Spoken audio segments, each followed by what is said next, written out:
50 ሺህ ብር አለብኝ 90 ሺህ ብር አለብኝ ብለህ አንተ እንደው ቀድሜ ብሞት እኔ ይሄን 50 ሺህ ብር የሚከፍልልኝ ወይ 100 ሺህ ብር የሚከፍልልኝ ጓደኛ አለኝ ብለህ ብታስብ በጣም ከባድ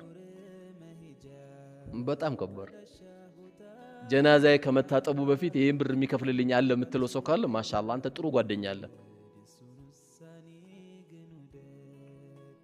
ይሄን ነው ማሰብ ያለብን። ከተዛዘንን ዝናቡም እየዘነበ ነው ማሻአላህ፣ ፀሐዩም እየወጣ ነው ማሻአላህ፣ ምንም የጎደለ የለም። አየሩም የው ንፋሱ አለ፣ ኬክ የሆነ አየር አለን። የትኛውም ሀገር ሲመጣ የሚበላት እንደ ምግብ የሚጣፍጣት አየር አለን። ግን ከእንደገና አየሩ የምናበላሸው እኛ ስለሆንን ነው። አየሩ በምን ይበላሻል? በወንጀል ይበላሻል። በመካከላችን ባለመተዛዘን ይበላሻል። እኛ ግን ከተዛዘንን አላህ ያዝንልናል።